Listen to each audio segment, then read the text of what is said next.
This is the Last Coffee House. How's life? This particular episode is about income, free money. It's about free basic income and a pilot program in Canada. The article is entitled, I Feel Betrayed. Basic income recipients react to one of the world's largest experiments suddenly being canceled. It's from Business Insider.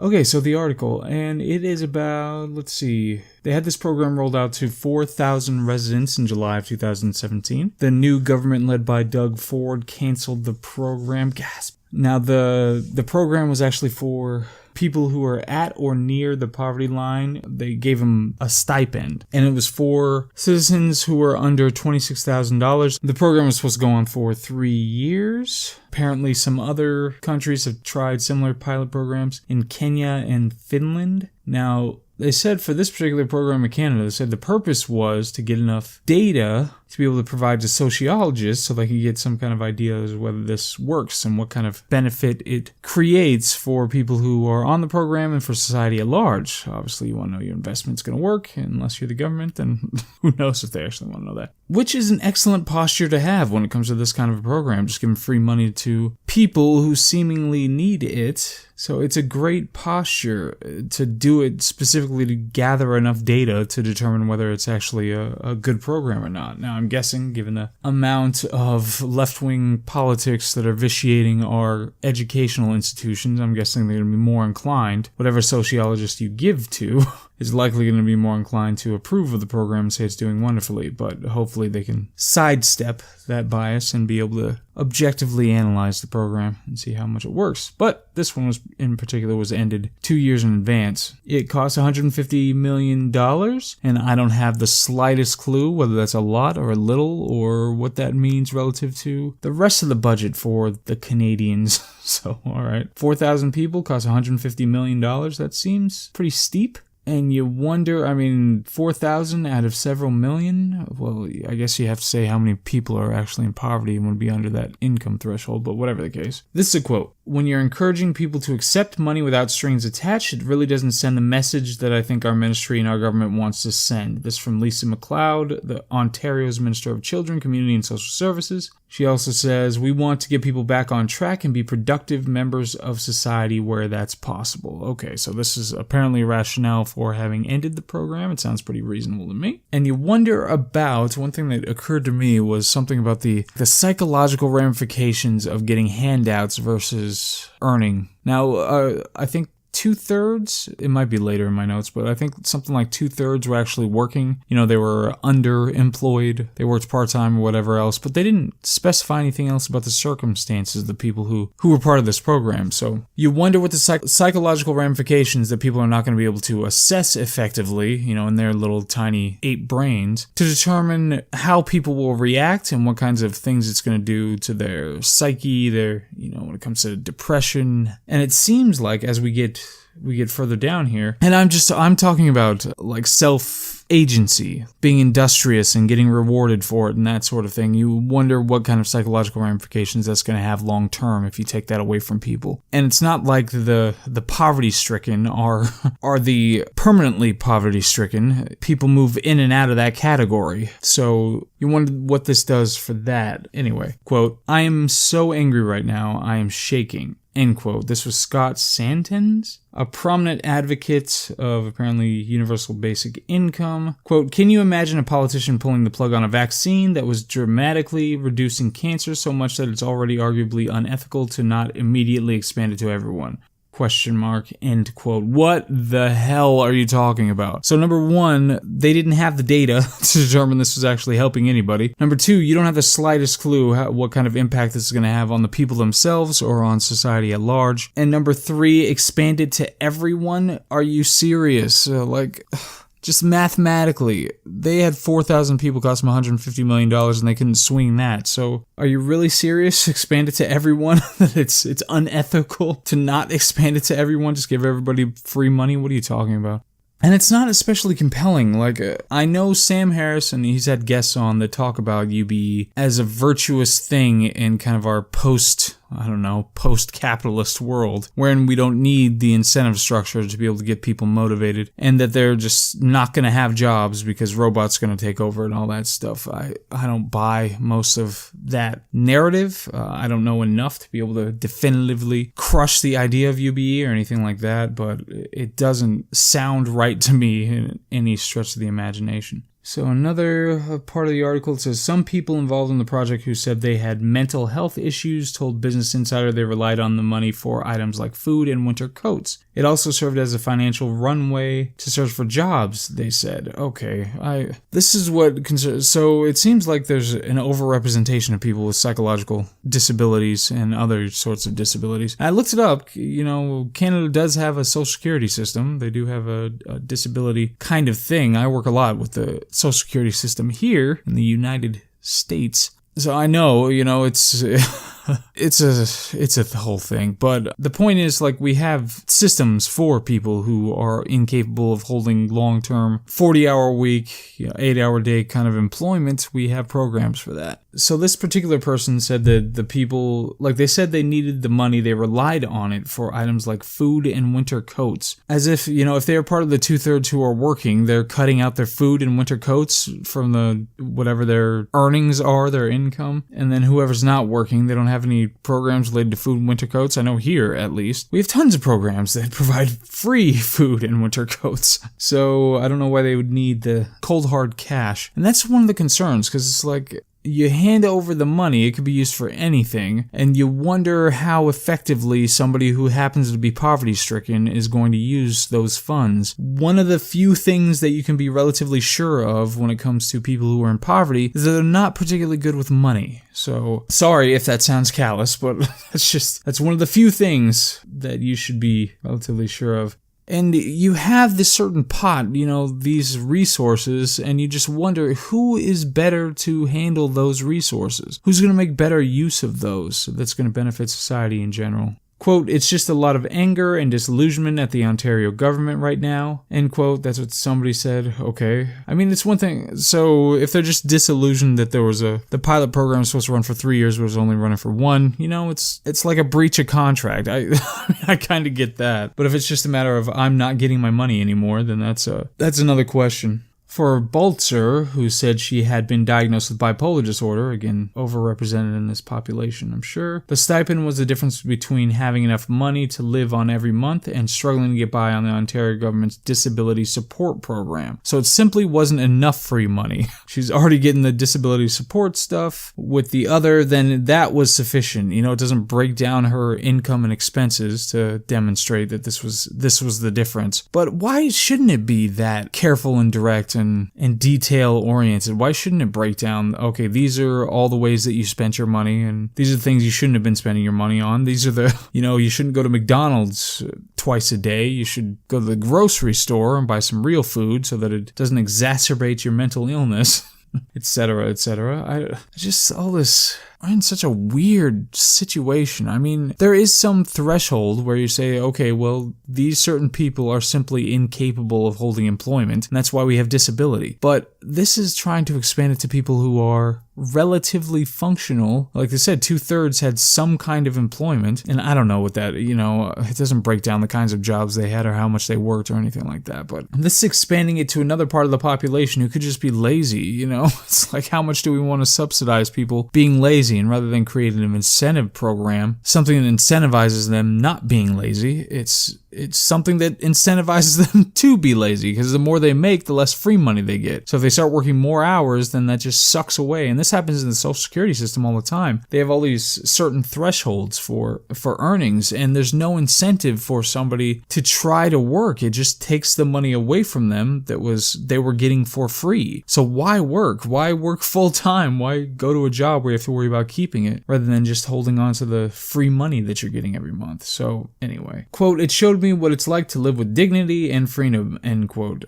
All right, well, you're not entitled to that. You don't get to, it's not like the government subsidizes your ability to live with dignity and freedom. I don't know what that means, and I don't know what the specific economic threshold is for dignity. How much you need to be getting to be able to get that dignity benefit or freedom, whatever that means. And again, you're not entitled to that. Not simply by existing. You don't just get that by dint of the fact that you were born. Somebody has to supply that. Somebody has to give that for you to be able to do that. So, quote, "It is kind of hard to find a job when you are struggling for food and you don't have money to keep your phone active and it goes down out of service," end quote. Quote, "You can't afford to buy job clothing. You can't even do laundry to wash job interview clothing," end quote. So this is again, there is some kind of cross-section of these are the people who are just down on their luck, and if they get this kind of a buttress, then they can leapfrog into the work sector and be able to do something that's beneficial to them and society.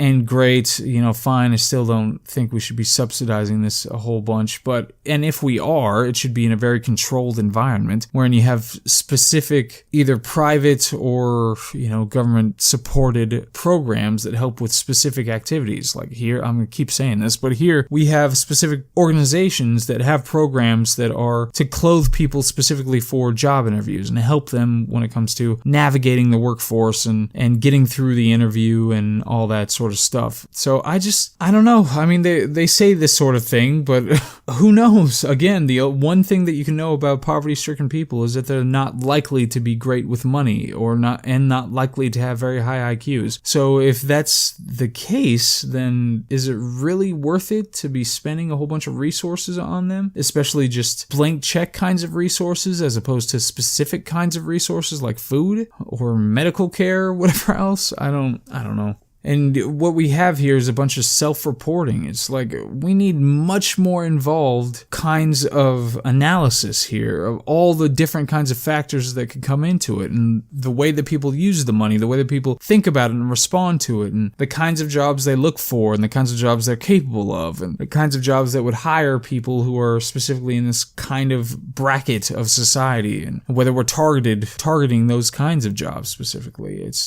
There are a whole bunch of parameters that we should be looking at that should be governing principles to determine whether this is going to work, whether this would work or should work or does work or anything else. So this kind of haphazard, we're just going to give some money to some people and see what happens. And I don't know, maybe the actual analysis under the program is much more involved, or once they got some kind of data that they gave to sociologists without apparently the input of sociologists, because it just said they were going to give it to them once they had it. Maybe the sociologists would be able to glean something remarkable from that, but I'm highly skeptical. And the only requirement that I saw in here was the income. There's an income threshold, and that's the only requirement for these 4,000 people to be able to get this free money. Why shouldn't there be more requirements? Why shouldn't there be more parameters? It's just like if they took an IQ test, if we looked at their long-term testing, or we made sure that people who had psychological disorders weren't the ones getting it, because people who don't have psychological disorders are more likely to be able to work, get substantial gainful employment subsequent to being given this kind of money. So, or even just when it comes to personality traits, the people who are more likely to be action-oriented or aggressive when it comes to getting things done or whatever else, you could test for that kind of a personality trait and determine that they're more likely to effectively use this kind of income. There are a whole bunch of stuff that why shouldn't it be taken into account? So, okay, well, that's the gist of the article. That's most of what they were talking about. So it was basic income. It was a trial run in Canada where they were giving it to 4,000 people. 2/3 of them were employed to some degree. 1/3 was unemployed. It seems like at least the ones they talked to had a higher incidence of mental impairments that likely impacted their ability to hold a long-term job, but they do have a disability-specific program, so I don't know. But they stopped it early because they said the structure wasn't worth it. Whoever that representative was from the new government said that they don't want to have it where it disincentivizes people to be productive members of society. So when it comes to the analysis, at this point, we are already altering society significantly for short-term emotional gains. Things like kind of the communistic, in the classroom where everybody gets an A. I remember reading an article relatively recently where they're talking about how it's so easy for people to get A's now, so there's no stratification of students because they don't want to hurt people's feelings and all this nonsense. It's like, okay, the short term you don't hurt their feelings, but long term they're not challenged and they're not learning skills to deal with these challenges. They're not even learning material because they have no need to. They're not being pushed in any way. So short term benefits, long term detriment. That's what it seems to be, and a lot of that has to do with, it's the same kind of situation when it comes to a lot of the kind of identity politics and that sort of stuff, where it's about my emotional state here right now, that you need to cultivate my positive emotional state rather than somebody learning how to deal with conflict and that sort of thing and being able to argue a point against somebody who's an idiot making a terrible point. It's like short term, you just get to have an emotional outburst and you get to be right because you say you're right. Long term, it's detrimental. You're not learning anything. You're not getting anywhere. So you keep looking for those short term little bursts. Give me that hit. Give me that hit where I get to throw my fit and just claim that I'm correct. And that's one thing. Like society itself, it's a macro living structure. We have a bunch of different parts, and just like in a body, you can have certain parts that aren't functioning as well as other parts. You have other parts that are cancerous. It's not just that they're not functioning, but they're actively a negative part, a detriment, a problem for the rest of the organism. So I'm not advocating eugenics or anything. I'm just saying that it's concerning to treat it in certain ways. And I know we're primates. We struggle with this sort of stuff, and we don't really have anything to compare it to yet. Once the robot evolution is complete, once they take over and start walking over us like so many, anthills, then we'll have something to compare to. We'll be able to say that, okay, yeah, look at our sloppy wetware. We primates with virtually nothing to contribute to anything. Then we'll be able to see that, okay, we're not actually that capable. We're not that great. And it'll make a lot more sense. But right now, we have no capacity for being able to understand the macro structure of this kind of mass organism that we're a part of and dealing with these things in the best way. And there's always the question of what you do with people who fundamentally act irrationally. What do you do with them? You can try to appeal to their rationality all you want, but they have no use for it, and they're always going to reject it. They want to act irrationally. They have no other way of doing it. So what do you do with that? If you kept giving them free money and kept telling them, no, it's better if you use this to buy job clothes, but they buy drugs, and what do you do with those people in society? You just have to suck it up and deal with it and treat them when they want it and leave it at that, So, okay, limitations, and I'm going to lab it now. Limitations, I just wanted to be clear because I don't know if I don't mention this every time. So limitations, remember the progenitor of this is the 7 plus or minus 1. Those are the primary limitations on somebody being able to analyze these, including me. The 7 plus or minus that I can analyze at any one time. So anything beyond that, then it starts to break down. My sloppy primate brain isn't going to be able to manage all of those complex tasks at once. So what are the parts of this? Now, I don't have any particular sociological or I don't have any degrees in sociology or urban planning or anything like that. So those are some limitations that I'm going to have. I don't have those backgrounds. I've read books, several books on this kind of area. As a political science major, I had to touch on this stuff quite a bit, and I have to deal with it, every day in my practice now. So I know a little bit, but otherwise, when it comes to UB specifically, this is an extremely complex social planning issue that has a lot of moving parts. It's not just, do we have it in the budget? It's what value is gained for society at large, which is 1 million interactions, a day, and the individual people who can have virtually infinite range of emotional and intellectual abilities and circumstances and all that sort of stuff. So it's pretty difficult to grasp this kind of a thing all at once. Not difficult, it's impossible, especially for a human. So those are the limitations that I have. The anchor. So how heavy is the weight? And I'm still trying to refine how much, because I do it out of a ton. I'm still trying to refine how this is actually applied. So it's relatively open and haphazard at this point, but eventually it'll get more significant and really narrow it down. But when it comes to the anchor, this is the weight that's weighing down on my confidence and my proffered propositions and how confident I am that I'm correct in my propositions. And this is dealing with 4,000 individuals with varying capacities, like I said, emotional and intellectual capacities, and varying circumstances that I don't have any concept of. I don't know how they're doing or what they're doing or how any of that impacts whatever. It has to do with the complex valuation of individual actors within a massive macro organism called a city, or larger polity than that. So it's difficult to really be able to quantify what is being gained by the use of the money in this particular way, or what is not being gained by the use of the money in this particular way. So I can't really, it's not going to be all that confident in that. So the weight on my confidence is going to be about 1,200 pounds.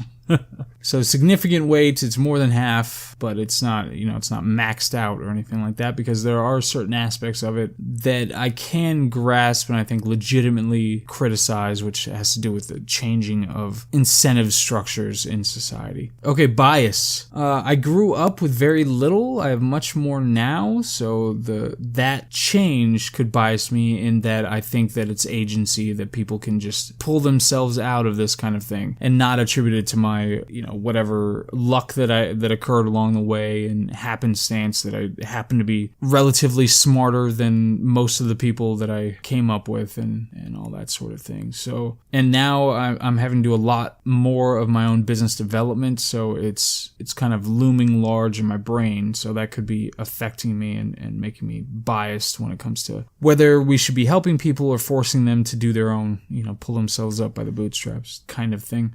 So one of the ideas in this is just because any given individual is capable of getting a job and being productive doesn't mean that everyone is capable of doing this with the proper incentives. So, technically there is some amount of force that you could exert, whatever that might be, whether it's, just leaving a piece of candy in a trail all the way from home to work every day or something like that. There's some amount of force that you'd be able to exert, some mechanism that you could cause some person to become a productive member of society, but they're not all within the realm of possibility, So there could be people, there likely are people, some segment of the population that is just incorrigible. There's nothing that you can do with them. And we're not going to be barbarians and just say that they need to be left outside the gate, to die of exposure or anything like that. We're still going to want them fed, and we're still want them to have shelter if possible and medical care. So that's just something that's out there and something we have to deal with. And it doesn't matter how many incentives you give to them to do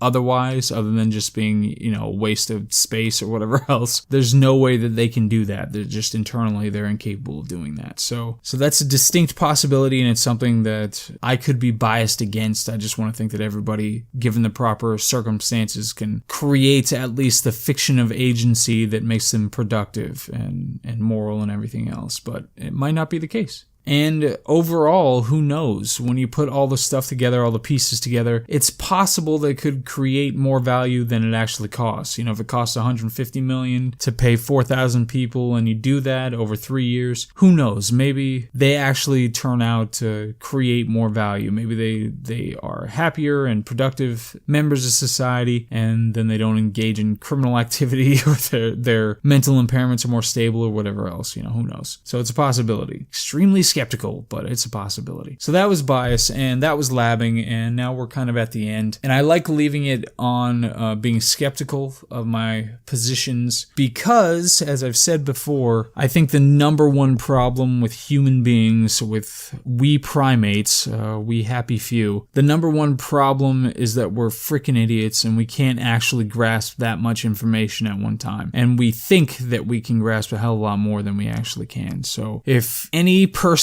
listens to this and decides that, I'm not gonna pretend that I'm absolutely sure about that political issue, then I'm happy. I've done my job to the extent that I can from this platform. So I appreciate the listening, and I hope all is well, and I'll see you on the next one.